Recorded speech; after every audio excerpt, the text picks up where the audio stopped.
Hey fellow Vault Dwellers, it's Angry Turtle, and with the next patch we are getting lots and lots of new and improved perk cards. I had time to test them now, so I know how they work. In this video I will try to go to the point and quickly give you all you need to know about those perk cards. In-depth testing and explanations I did during the livestream. We do testing on livestreams, so you feel free to check that if you need to dive deeper. Now, first one, Bloodluster. It's quite simple, self-explanatory. If you have any bleed effects, it will be 35% stronger and work faster, which is good. It's really good benefit, and bleed effects will be more powerful from the next update, including the new pain train that you will be able to use with this perk. So that's definitely a good one. Drum Corps. That's a new stacking mechanic, giving you extra damage every time you fire 50 ammo. 50 ammo spent. It's not fully clarified what they meant by that. It means 50 shots fired. That's what should say, unless they meant it differently. But at this moment, 50 shots fired from the gun. Why I'm saying 50 shots fired? Some guns, like the Cremator, consumes 10 ammo per shot, but still count as 1. Not as 10. I was thinking maybe it's all about ammo. It is not. It's fire's shot. Positive implications to that, because that's fire's shot. If you use, let's say, a magazine, Tesla Science, number 5, minus 20% heavy weapon ammo consumption, you will be getting those stacks per each shot fired, regardless how much ammo you consumed. Therefore, like, increasing amount of stacks you can get on a smaller ammo capacity guns. In the same time, everything that insta refills your ammo, like Wild West Hands or legendary 4-star legendary reload on bashing, will not reset stacks. So you keep stacks if that triggers. It doesn't count as reload that would reset your stacks. Per stack, you will get 9% damage. You can have 10 stacks by default, but there are cards further increasing the stacks, like Bring the Big Guns, doubling the limit for stacks. So with this card you will get 20 stacks and maximum damage bonus 180%, which is indeed substantial. That you will feel that. If you wonder if that's only for the heavy guns, no, that works with every gun, although you do need relatively high ammo capacity in order to use those perks efficiently. What comes with those stacks as well, new lock and load. You keep half of your ammo spent as stacks when you reload. Each stack increases reload speed by 1%. In the same time, what if you are running the gun that says 75 ammo capacity, so you will generate 1.5 of a stack before the reload? How much you will lose? It actually counts every single shot, so there is no rounding. It's exact halving. Therefore, 75 ammo. After reload, you will start with just under 1 stack. It will be displaying 1 or 0, but it will be just under 1 stack. You will have 35 shots already fired. You will fire 15 shots and you will have 1 stack. Therefore, there is no rounding. It's exact number of shots fired that is being halved for the purpose of keeping half of your stacks. And the last one for ammo spender stacking, Bear Arms, that for the bash damage.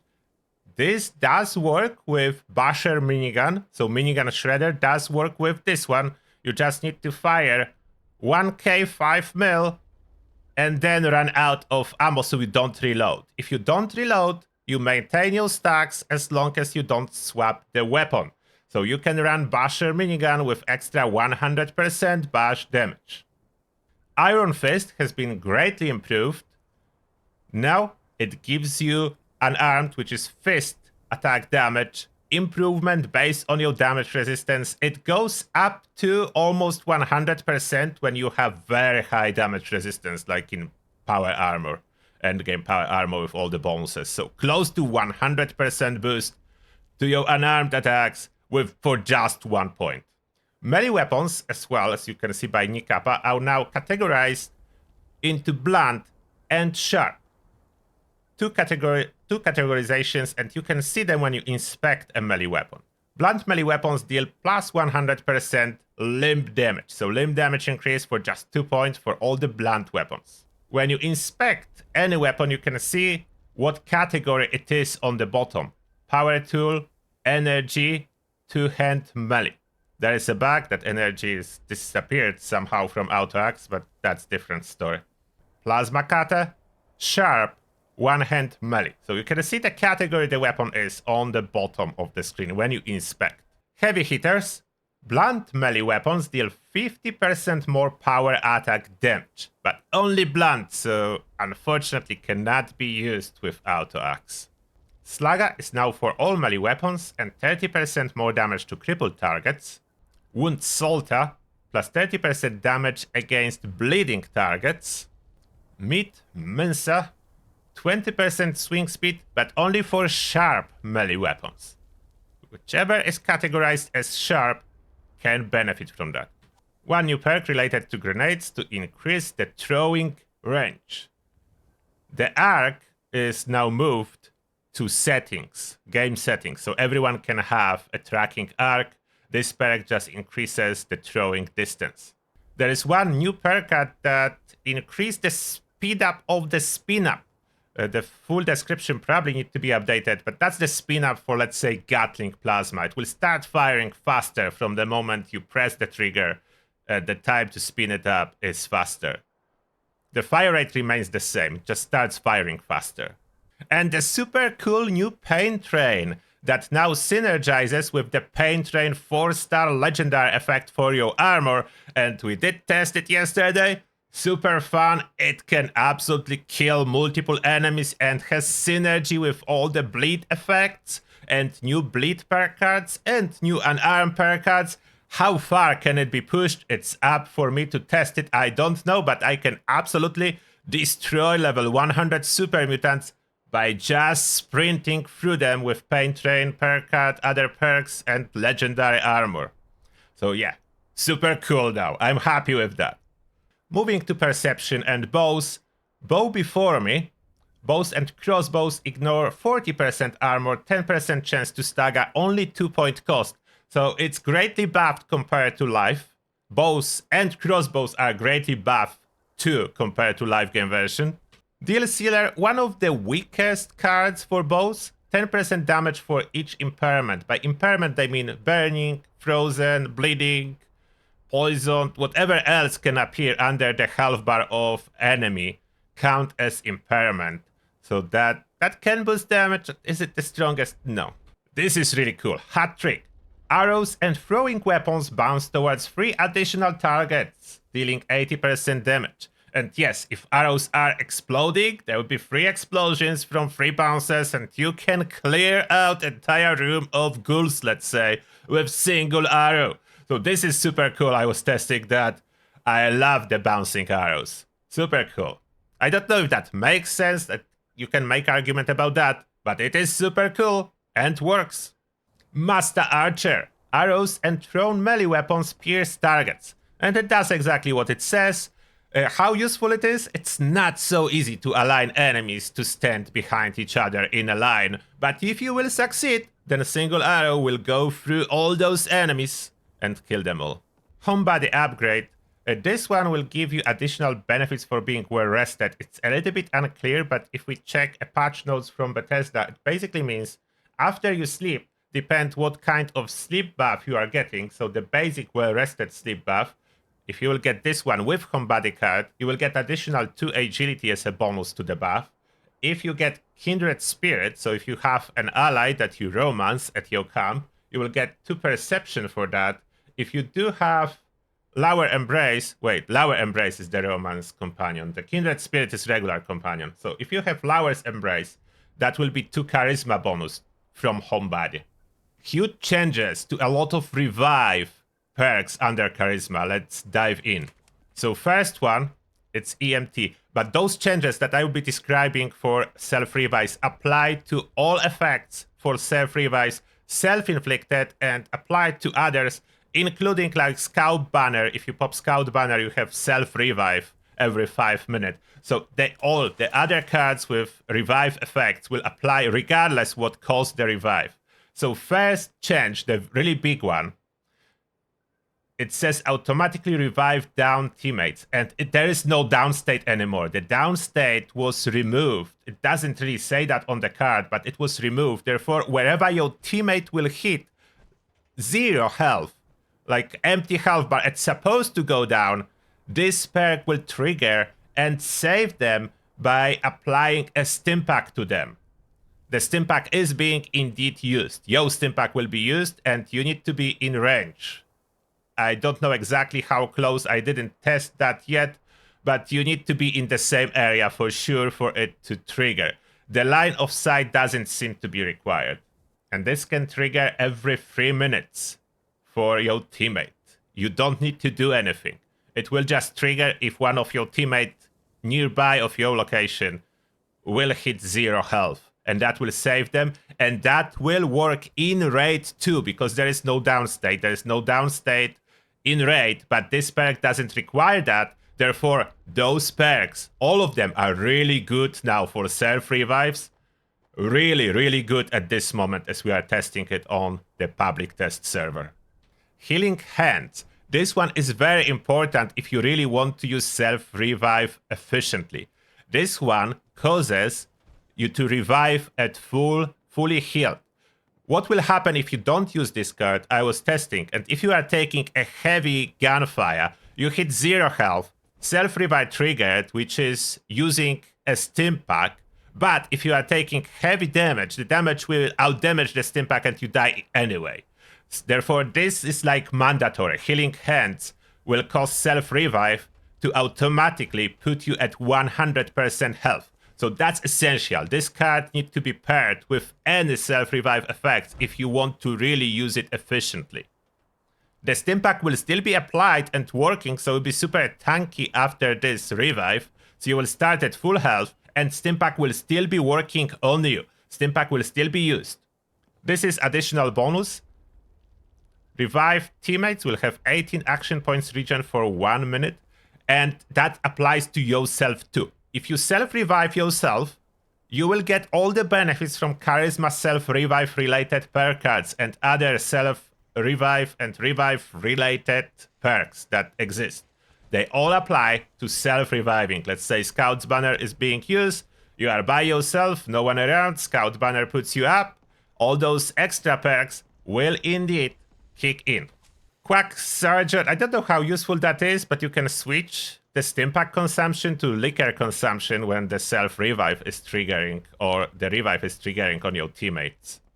Revenant, whenever the revive triggers, 25% bonus damage applied for 2 minutes. You can almost continuously have this bonus damage now.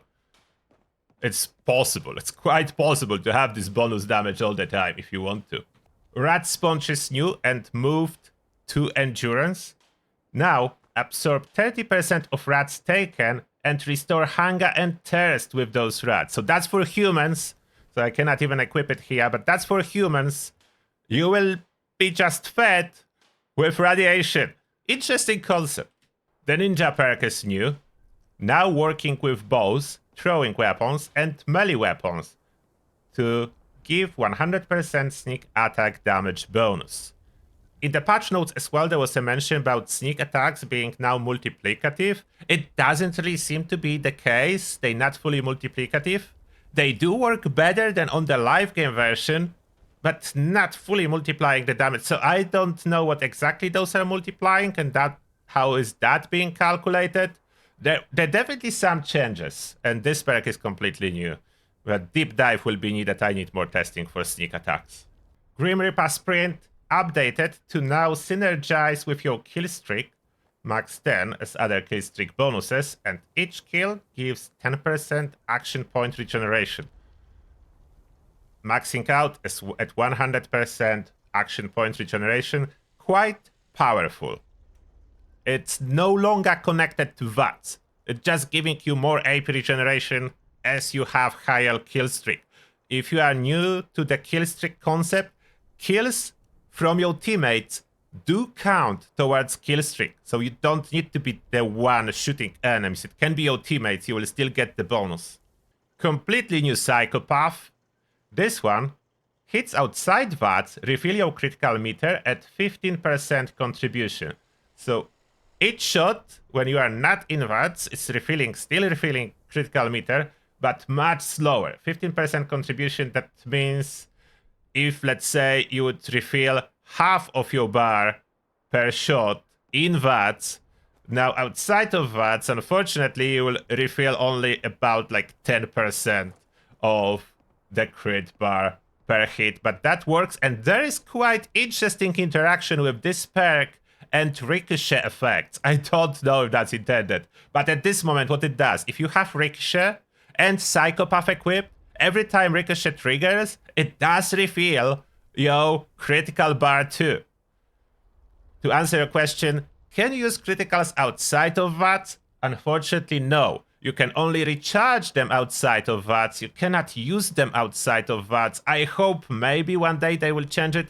At this moment, no. Criticals can be used only in VATS, but can be recharged outside of VATS. I will definitely be running rank 1 Psychopath if they don't change it, and it will still synergize with Ricochet. I have no idea if that's intended synergy or not. Can go either way. And lastly, Bloody Mess. I was really worried about this card, as that used to be universal bonus to everyone. And I was worried that the new one would be completely useless. I did test it. It's not completely useless. It's still only useful for the bleed-related builds, as what it does. Bleeding enemies you kill have a chance to explode for even more damage based on your luck.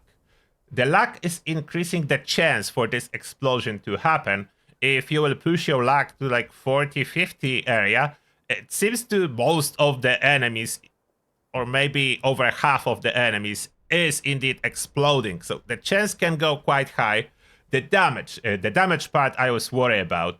But after testing, it seems that damage is good enough to kill high-level ghouls. So it's not worthless. It is quite useful. You can clear entire horde of ghouls with those Bloody Mess explosions.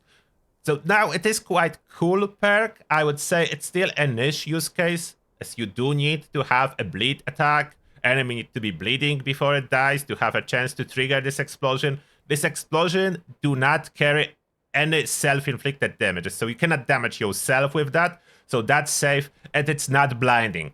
I was testing, the explosion is not blinding. Therefore, it's a good perk overall. Is that a welcome chance? For most people, probably not, as you cannot have just a flat 15% damage increase. But it is working surprisingly well. And this is the last perk that have been updated and changed. If you do have any questions, please let me know in comment section and I will try to help you out. And that being said, thank you a lot for watching and see you all in the next one.